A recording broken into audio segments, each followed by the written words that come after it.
continues our panel talking about industry and consumer viewpoints of legalizing marijuana in New Jersey. And panelists are Hugh O'Beirne, a key player behind the scenes and the president of the New Jersey Cannabis Industry Association. Kamani Jefferson, the Massachusetts Recreational Consumer Council. Peter Barsoom, the CEO of Nuka Enterprises and an infused edibles company known as 1906. Stacey Udell, the Director of Valuation with HBK Group. And Michael McQueeny, the chair of Genova Burns' cannabis law practice. And Hugh, let's start with you. New Jersey currently has a limited number, high barrier for medical marijuana. But given the population density of New Jersey and the low ratio of current dispensaries to consumers, are we in danger of building an adult use industry that's geared toward big business? Thank you. I do not believe that that's the case. In New Jersey, and it certainly isn't the case for the following reasons. The inclinations, even in the medical program that we've seen from the Department of Health, that they're in the medical bill and certainly in the adult use bill, promote a broadly participated in market. With that said, and the biggest indicia of that is the lack of specified caps in either of the bills, in other words, on legislatively imposed limitations on the number of operations. With that said, we should bear in mind that we are New Jersey, and that in all likelihood, we will have a more limited market, and perhaps significantly more limited market, adult use and medical, than is found in the West Coast and the Western states in general. The limiting body, however, has intelligently, I believe, been put into a regulatory stance through the Commission, as opposed to a legislative stance. This body will be able to react in a much more nimble fashion, have better responses to asymmetric information with respect to the requirements of the market, and be able to address it accordingly. In addition, I'm very delighted to see that in both the medical regulations, the medical bill, and the adult use bill, that the industry architecture has been moved away from mandatory vertical integration, which commands the highest barriers to entry, and is the prize for the largest entities. Instead, we see a movement towards what could be called permissible integration, where verticals of competencies are things that will be regulated and obtained individually and potentially aggregated by those that are worthy of obtaining those licenses. And then finally, when we look at our adult use bill, and even to a lesser degree in the medical bill, we do see public policy initiatives with respect to inclusion and social equity that target communities that have been disproportionately and negatively impacted by the 100 years of prohibition, 100 plus years of prohibition that we've just gone through. And a really intriguing aspect of that is this idea of micro licenses, which I think is fascinating. But to the degree at the end of the day, how much of this market is going to be soaked up by or consolidated by larger players depends upon how many of any particular license type is actually granted. And that's where there will be tension going forward, and we're not exactly sure what that's going to look like, but at least with the fact that we don't have it set in stone in legislation, it can be an iterative process. Everybody agree? Is it on? Take that one. Yeah, I mean, Hugh touched on the concept of the micro licenses. I think the scariest phase of this legalization, this phase of legalization, is that we come following after all these states on the West Coast, even Massachusetts to a certain extent. And again, we want to preserve this marketplace to a certain degree for New Jersey participants, right? Because now not only do we have market participants from the West Coast, but we have these international conglomerates that we have trading on the Canadian stock market, Canopy Growth Corp, even Tilray to a certain extent, even though I know that valuation is hyperinflated. So the concept of allowing, mom and pop shops, not mom and pot shops, to an extent, is a great concept, right? Because it allows market participants to come into the industry, to have an opportunity at success. I mean, there's this cap of 10% of all licenses, and what Hugh was pointing out, I mean, a lot of these businesses are going to fail. I mean, there's so much expansion and contraction in any industry, right? But setting that cap at 10% of micro licenses and having yearly renewals will interject fresh blood into the industry and fresh New Jersey participants, and I think that's a great concept. I would like to add the fact that it costs money to buy land and it costs money to run businesses in general.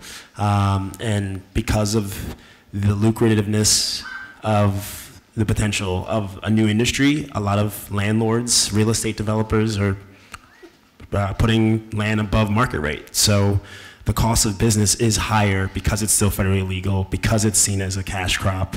And that makes it harder for mom and pop shops. So unless it's like a cooperative incubator style type businesses where, you know, we're all going to work together, a lot of mom and pop shops are not going to make it. When I first started in journalism, I worked in New Jersey, and somebody described the municipalities and said, if this was the Middle Ages, they'd be all at war with each other. So along those lines, and Kamani, let's start with you. Massachusetts, you've got all these municipalities also. How do you work with the cities and towns and villages who also have their own role in regulating marijuana?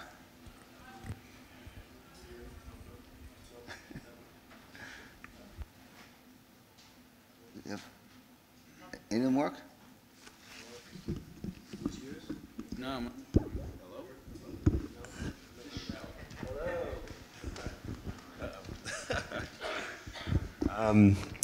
So across the board in Massachusetts, when you're dealing with municipalities, you're mainly dealing with whether it's a select board or city council, whether it's a town or city, and then also you're going more deep into that. It's a lot of planning boards who are really taking the initial look at the industry in the town. So dealing with the planning board, the zoning board of appeals, you have to deal with sometimes a community development board, the economic development board. I think a gentleman before said the board of health or the fire code, building inspections. But when it comes to zoning and planning, that's step one for the town, and it tends to be a mix of the select board, the planning board, city council, and then you might have some other smaller boards coming in, and it really just comes down to education. 9 times out of 10, they didn't read the law.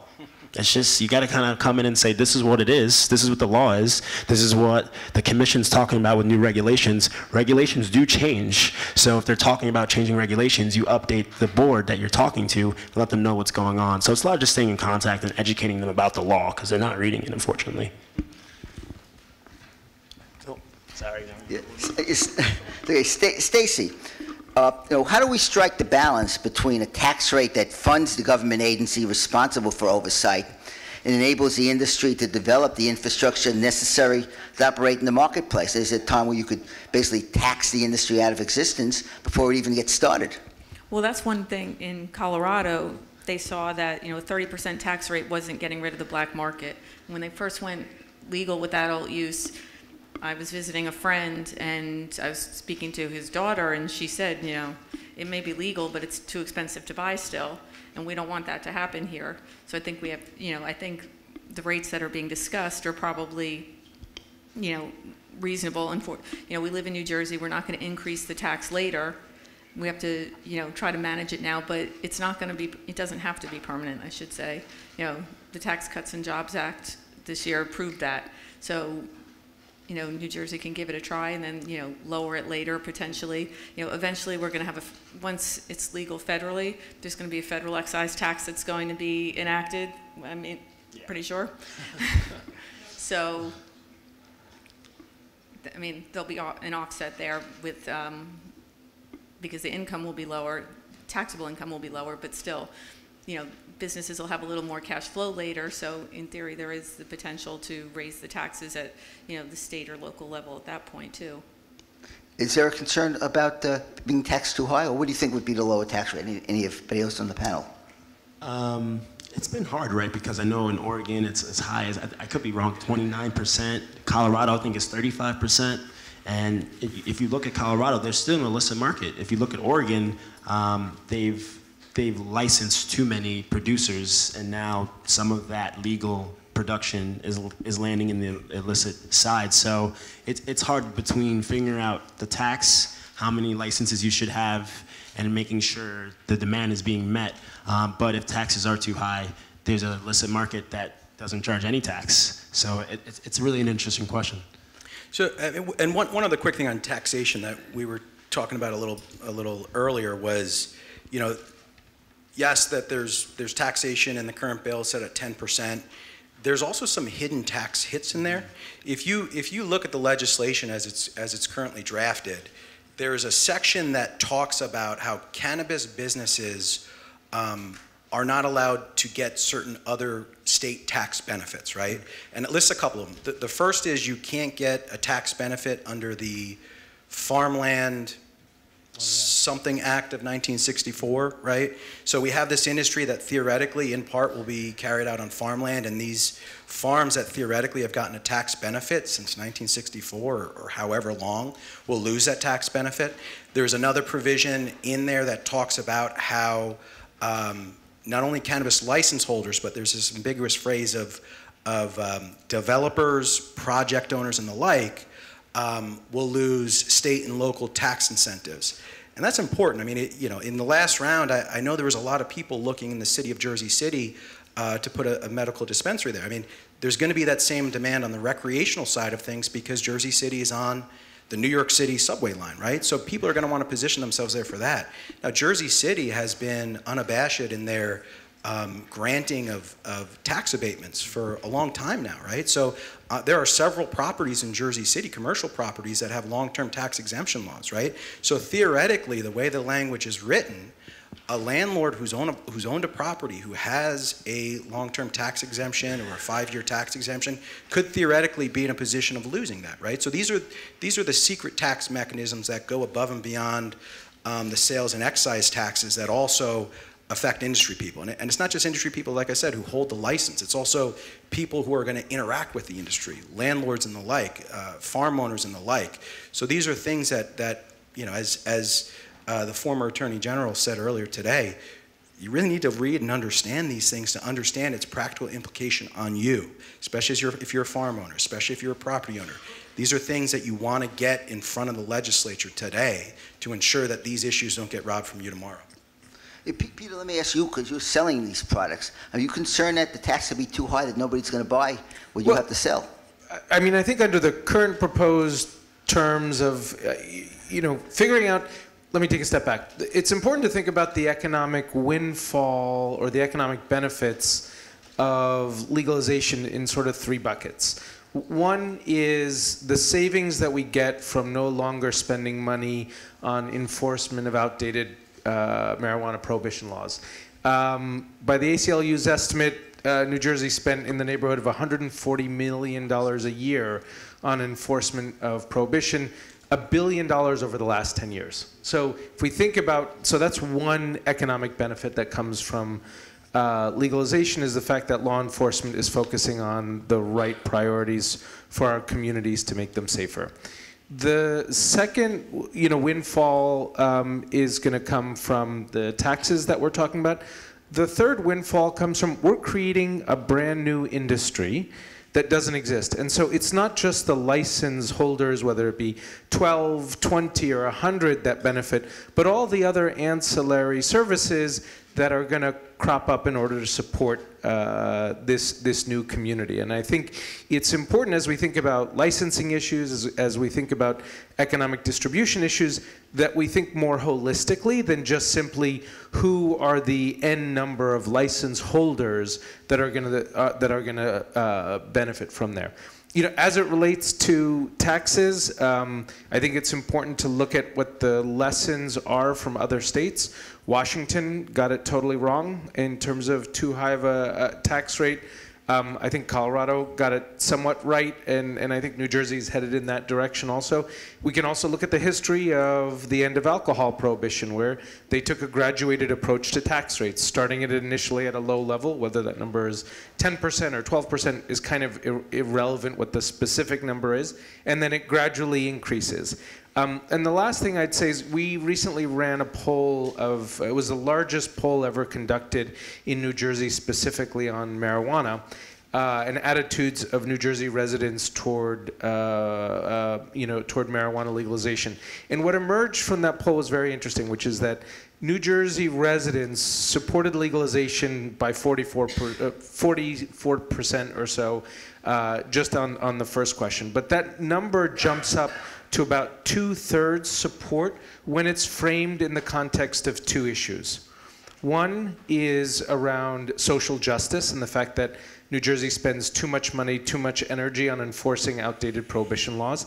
And the second is property tax relief. So we need to have as important a discussion around the tax rate as we do about what are the uses of those funds as well. And one of the things that we heard loud and clear from New Jersey residents is that property tax relief is one of the most important issues, and that to the extent that some of those funds don't just go into the general fund but also alleviate property tax issues, I think we'll have the broader public support for this burgeoning industry.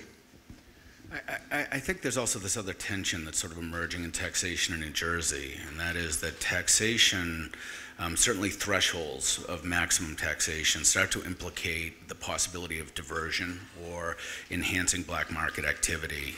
If the cost of participating in the legal market is too exorbitant, then it'll be easier to shift capital into the illegal market, and that's something we want to, the point of legalization is to outcompete and thereby diminish the legal market. So there is that goal, and one of the ways the states, as Peter has wisely noted, has addressed this is through a graduated approach that at a very low level of taxation, you get a stronger pushback against the illegal market and you're moving capital into the regulated market. And then over time, once the legal market has been diminished, you're able to reach some sort of more effective tax rate. The tension for New Jersey, however, that I would caution is, and what makes it more difficult for New Jersey is getting this right almost at the outset. And that is that when New Jersey goes adult use, provided that that happens within the timeframes that we're thinking, the largest consumer base that it can reliably depend upon will be in its first few years of operation, because once the states around us adopt adult use as well, that's going to drop the consumer base. And so if we're graduating our income tax, we won't be leaving an awful lot on the table. So I think trying to thread the needle as best as possible at the outset might be the way to go. And I'll just take a kind of gutsy stab at it. I think the right tax rate, anything over 20% is ill-advised. And that's all in with municipal givebacks. Kamani, we call this as an industry and consumer panel, so I've got a consumer question for you to start with. Most discussions in New Jersey have focused on the cannabis industry. But what consumer protections are going to be needed in any legislation going forward? So back in Mass, we advocated successfully for a standardized testing license. So that there's been an issue with you go to one lab, you get 25% THC, you go to another lab, you get 28% THC, you go to another lab, you might get 13% THC. And it's hard to know which lab is right, which lab is wrong. So we successfully advocated for a standardized testing license, which will kind of be a third-party lab that kind of just checks that all the labs are on the same place, because California apparently, you throw in a couple extra $100, you'll meet that you meet that product to be tested correctly, to be compliant with the regs. There's also, we advocated for a secret shopper program, like a mystery shopper program, to kind of fix these issues around pesticides and mold. There's been issues all across the country, from Colorado to back in Massachusetts, around mold, pesticides in the cannabis that's being sold. So we advocated for a mystery shopper program for potential shoppers to go pick something off the shelf and then take it to a lab and see if it actually lines up with the label. And I also think it's really important around research, which I heard a gentleman say before, to just make sure we actually know what we're putting in our body. There's this big issue around not knowing what type of cannabinoids are going in, what type of terps are going in. It's not just about THC, there's so many other aspects of this plant. And social use, social consumption, lounges, the model seems to be different all over the country and all over the world. I've studied Uruguay, I've studied Spain, I've studied Amsterdam and how they're doing social consumption. It's all different. So trying to figure out all those things are very important for the consumer. Any other thoughts? Yeah, just touching on the pesticides point, the importance of a regulated market is probably no best demonstrated than the pesticide issue. I mean, there was a report that came out that, you know, there was so much cannabis flower being grown, and then once the more robust pesticide testing came about, what happened to all that cannabis? That went to New York City. Not all of it. A lot of it went to New York City, and everyone buying it on the black market was all of a sudden utilizing this product that even the state of California said was dangerous for you to ingest. So having a regulated market that has those testing standards and bringing people out of the black market, you know, goes to the safety and the need for a regulated market. I think to chime in, you said bringing people out of the illicit market. We can't do that with more prohibition, trying to just arrest more people. We need to figure out a way to transition those same people who are in the illicit market into the regulated market, or this system won't work. So again, bringing back the small mom and pop style businesses, the micro businesses. We have a co-op license in Massachusetts, which it's like a worker owner businesses where you can pull all your money and start a cultivation license, and having and incubating those people. And you can't just expect everyone to know how to raise money or start a business. So teaching people how to successfully run a business will also be important, I believe, for the consumer, because the consumer, if the price isn't right, if the product isn't right, we're going to keep getting it where we've always been getting it. And Michael, this is a legal question, so I'll start with you. How do you ensure that marijuana is not marketed to children? I still remember Joe Camel, for example. So, you know, I think one of the things that the current bill proposes is, one, to have the advertising that you have, it's only during limited time frames or on shows or networks or whatever it is that you can demonstrate doesn't have a children's following. And this actually dovetails in with consumer protection as well. You know, edibles are obviously the cautionary tale. That was a big cautionary tale out of Colorado, that there were these candies, these edible candies that look like other candies. Listen, I have a 3-year-old child. She loves candy. And that specter scares, I think, every parent that's in the audience, right? So one of the steps that Colorado did and some other states have done is they've made rules to require that, you know, your candy shouldn't look like generic candy. There should be, you know, I believe in Colorado there's a requirement that there's actually, you know, if you think about chocolate, there's on every piece of chocolate bar, there's a distinct labeling that lets you know that this isn't regular candy. I mean, and the other interesting thing, you know, and this is still with consumer protection, but also protecting children's, is the way that these products are packaged, right? I mean, one of the more remarkable things is if you go to a dispensary in Colorado and you buy an edible, it's candidly hard for an adult to open it up. Absolutely. You almost need a box cutter to get it open. And these are the types of things that, you know, the more that, you know, cannabis legalization isn't a binary where it's just legal or illegal. There are steps that you can make to address every single one of your concerns. And these concerns that you hear, especially with edibles, they can be remedied with packaging. They can be remedied with the way that they're offered to the public. I mean, that being said, I was out in Oregon on business recently, and their edibles aren't actually subject to that robust labeling and the like, but we have the ability, and now is the time to make sure that our legislation and the regulators are aware that these models are out there, and that they should emulate them. Peter, I mean, you sell this stuff. What are you doing? Yeah, I think the issue of children using cannabis is a really important one, you know, because in these early stages of the industry, it's really important that we manage to get more public support that's out there.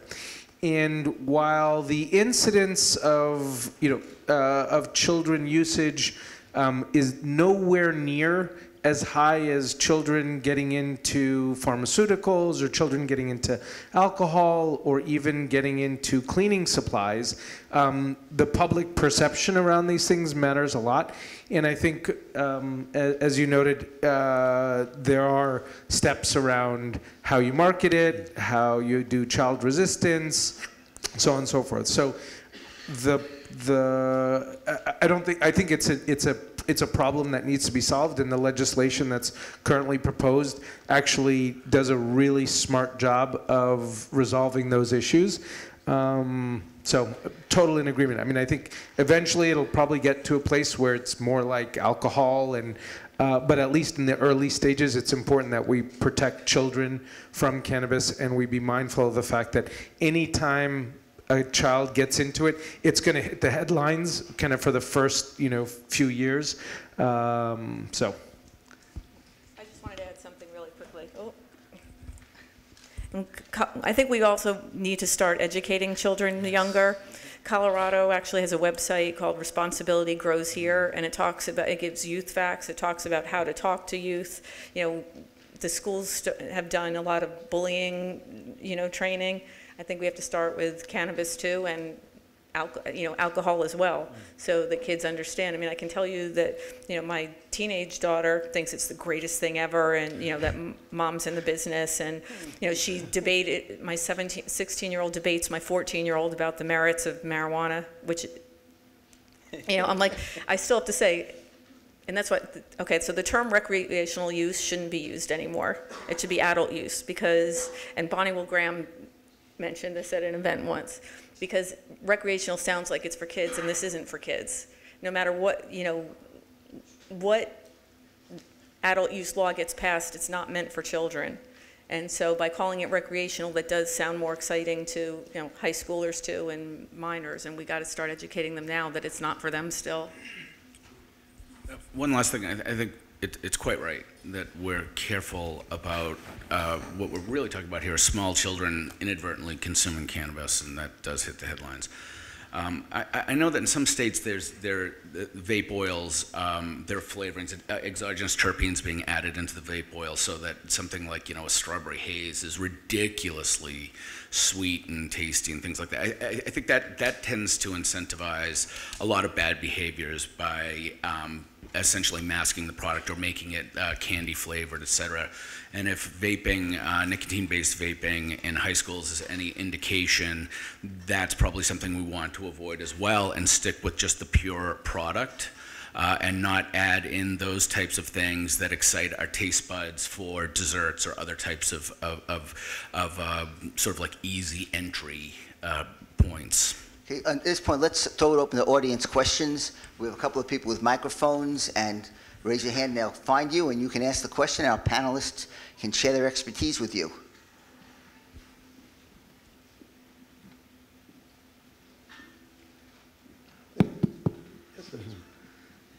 Hi. Peter, at a previous event, you talked about how having a farm in Newark is probably not a great long-term play. It could be a very smart short-term play. And I was just kind of wondering where you stand on operation size, considering a long-term strategy as opposed to just being part of an urban community. Yeah. So as two thoughts on that. One is that New Jersey is the garden state, right? We know how to do agriculture. Cannabis is an agricultural crop. It should be grown by farmers. It should be grown on farmland, right? These are sort of, we hold these as truths to every other agricultural commodity. I'm not a proponent of growing cannabis in an industrial warehouse in the middle of a city because that's not where we grow anything else we consume. So we're creating aberrations for this particular industry, and it's unfortunate that that's kind of the trend there. If we fast forward, I don't know, how many years, just like 96% of the almonds that we get are grown in California. cannabis as a crop should be grown where it's most effective to be grown. And so, that may mean kind of farmland in New Jersey. It may mean that we'll get most of it from Oregon or California.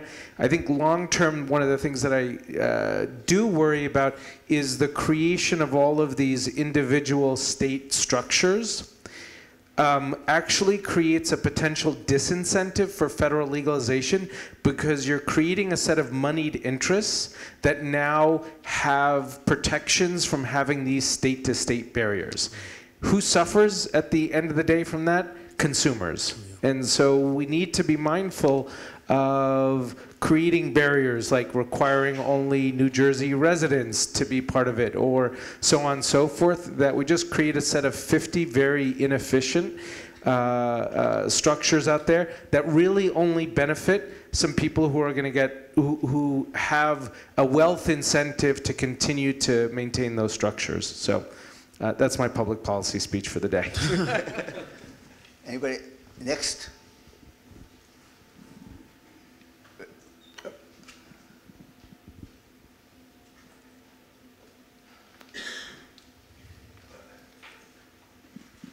Hi. I'm curious to know about the social equities program in Massachusetts. How's that going thus far? So if anyone's familiar with the social equity program, essentially Massachusetts was the first state that created a program that allowed communities that were disproportionately harmed by the war on drugs to be prioritized in getting a license, and also the social equity program itself, because that side I explained was the economic empowerment priority application, versus the social equity program is to give technical assistance to these folks who lived in certain areas that came from certain backgrounds to get the technical assistance in applying, understanding the law, finding funds. It's a lot of lip service. We live in America, and you need money to be in this industry. And there was about, I think, 30 economic empowerment applicants. Only 3 of those applicants have fully applied. And the biggest issue is funding and understanding the regulations. So as much as we talk about social justice, unless we solve the ills of capitalism, social equity is going to be a lot of lip service, in my personal opinion, as a male of color in this industry. So, but and you also need a host agreement in Massachusetts with every town that you plan on doing business with. And in these host agreements, they're asking for very large payments. Some of them seem uncompliant. I don't know if you read that in the Globe. They're signing uncompliant host agreements, and some of those people are getting provisional licenses. So again, it comes back to money. And I think the cooperative style of licensing, I come from the startup world, incubators, accelerators, that is the only way for mom and pops, vets, farmers, communities of color, anyone who has a disadvantage to get in. We have to all work together. Sorry. Go ahead. I think there's actually even a further cautionary tale for New Jersey. In Massachusetts, you have a different regime for licensing, right? It's an open enrolling license. In New Jersey, we're a competitive application license. So the barrier to entry to even participate in the application program in our state, irrespective of what type of class or whether your social impact zone is going to be higher, right? Because of the competitive nature of developing a really competitive application and all of the cost that goes into that. The tension in comparing states often comes down to those types of nuances. You have an open enrolling application system in Massachusetts. You would think you would have more open licenses than you do, but you have those host agreement issues. These have serious consequences in general. I have a lot of fear for our social equity program because of just the very nature of the fact that we're going to be a competitive application process. Immediately, we start with a higher barrier to entry than you do in Massachusetts. Yeah. It's really important. I love your question. It's really important that we get this right. And New Jersey has an opportunity to get it right. First is we got marijuana prohibition laws so wrong in New Jersey. It's got the second highest incarceration rate of any other state in the country. $1 billion has been spent on the last 10 years on enforcing prohibition laws which have disproportionately affected communities of color. That being said, we have to think about social justice more broadly than just the color of the person on the license. That is one element of social justice. I will say it's the least important element, frankly, in my point of view, because this is going to be a small system, so we do want an industry which is representative of the rest of New Jersey, but I think we need to measure the impact of social justice in a couple ways. Number one is expungement. The people who have been most affected by the war on prohibition are not going to be the ones that get the license, are not the people that are sitting in this room, are not the people that are up here. So it's important that the people who have been most affected, first we eliminate the black mark that prevents them from integrating back into society. Number two, this industry is going to create thousands of jobs, hopefully. That is a very important measure of social justice as well, is what does the composition of the workforce that is in this industry look like? And what are we doing in order to train formerly incarcerated individuals on the skills that are necessary to enter this job? What are we doing in order to create a workforce that has been disproportionately affected so that the industry can hire them? And number three is to look at, again, as I said earlier, it's all the other benefits that are going to come from this industry, all the construction work that needs to get done, all of the other ancillary services. So if we take a broader view of social justice than just simply the color of the applicant, I think we'll be really more focused on a broader program, and will more accurately we will more accurately assess what the impact is of marijuana legalization on social justice more broadly. Okay, we probably have time for one more question. Somebody over there? Keep your hand up, please, as we get you a microphone.